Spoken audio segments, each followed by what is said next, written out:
एक राजा एक रानी के बगैर, एक हाथी एक राजा एक रानी के बगैर, नींद बच्चों को नहीं आती कहानी की बगैर। चलिए इसके बाद नेक्स्ट प्रस्तुति हमारे विद्यालय के मुन्ना सर का, जो आपके सामने कुछ शायरी और चुटकुले की प्रस्तुति करेंगे।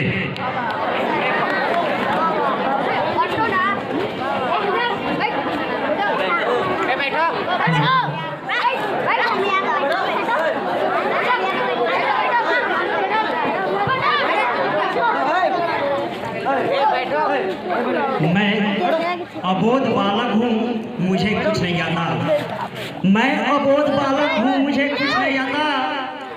मैं तुझे नमन करता हूँ, हे धरती माता, हे धरती माता।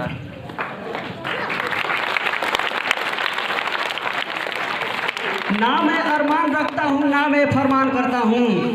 ना मैं अरमान रखता हूँ, ना मैं फरमान करता हूँ। तहे दिल से आप सभी को प्रणाम करता हूँ, प्रणाम करता हूँ।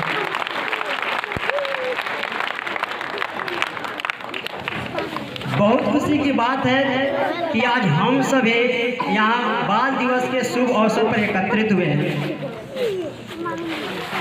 यह एक ऐसे महापुरुष के जन्म दिवस है जो हमारे देश के प्रथम प्रधानमंत्री थे, जिनका जन्म 14 नवंबर 1889 ईस्वी को इलाहाबाद में हुआ था। वे बच्चों से ज़्यादा प्रेम और लगाव रखते थे। बच्चे उनके जन्मदिन को अर्थात 14 नवंबर को बाल दिवस के रूप में मनाने लगे।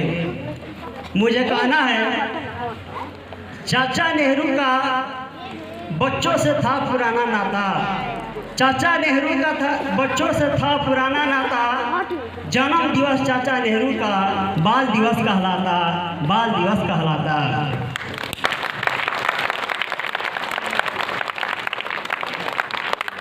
आओ बाल दिवस के इस अवसर पर यह कसम हम खाएं। आओ बाल दिवस के इस अवसर पर यह कसम हम खाएं, ऊंच नीच की भेद भुलाकर सबको गले लगाएं, सबको गले लगाएं।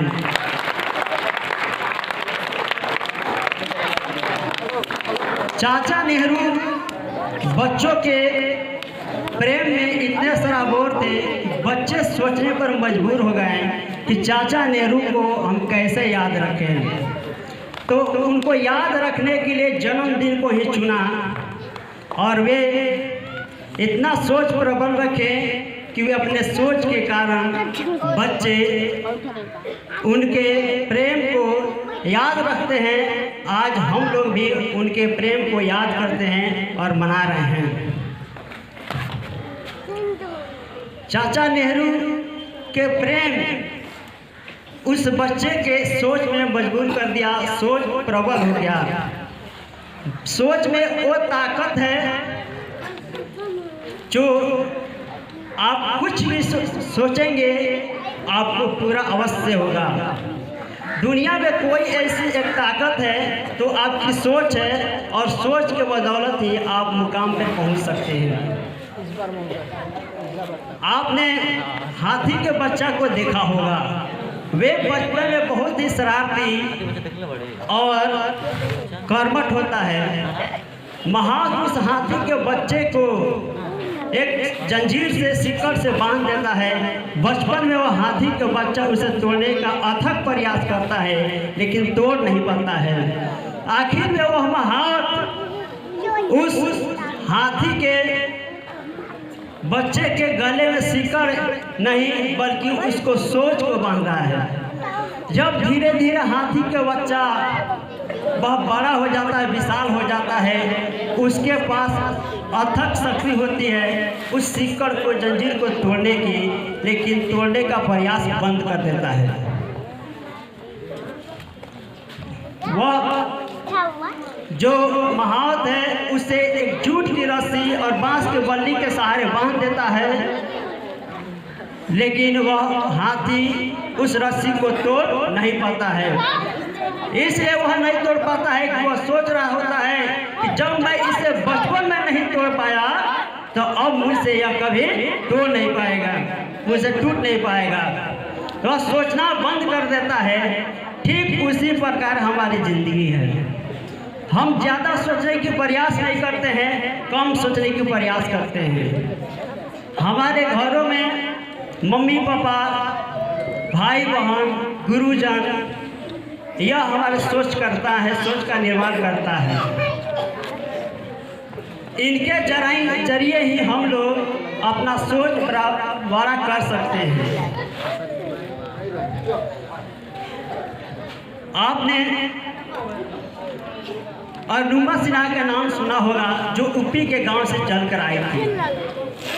उन्होंने एक ट्रेन के डिब्बे में आई, कुछ लोगों ने उनके चैन को छीनने का प्रयास किया, चैन नहीं छीन पाए तो उसको ट्रेन के डिब्बे से पटरियों पे बीट डाले।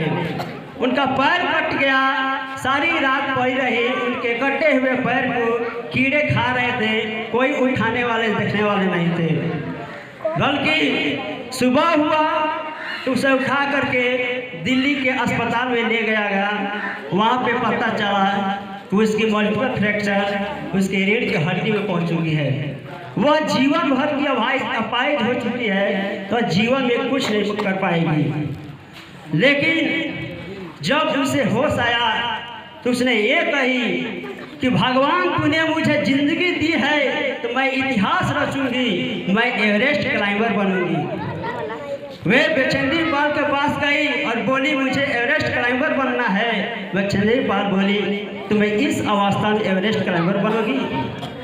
तुम तो एवरेस्ट क्लाइंबर बन चुकी हो, अब केवल दुनिया को पता लगना है।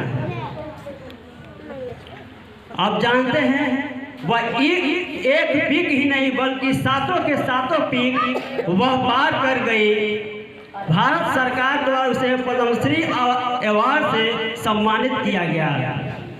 इंसान शरीर से विकलांग नहीं होता है, मन से विकलांग होता है। जिस दिन मन से विकलांग हो गया, हमेशा हमेशा के लिए विकलांग हो गया। टूटने लगे हौसले तो याद रखना, टूटने लगे हौसले तो याद रखना, बिना मेहनत के तब तो ताज नहीं होते। टूटने लगे हौसले तो याद रखना, बिना मेहनत के तब तो ताज नहीं होते। ढूंढ लेते हैं अंधेरों में मंजिल अपनी, जुगनू कहीं रोशनी के मोहताज नहीं होते, जुगनू कहीं रोशनी के मोहताज नहीं होते। भाई वहीं पर अपना वाणी समाप्त करता हूँ। जय हिंद, जय भारत।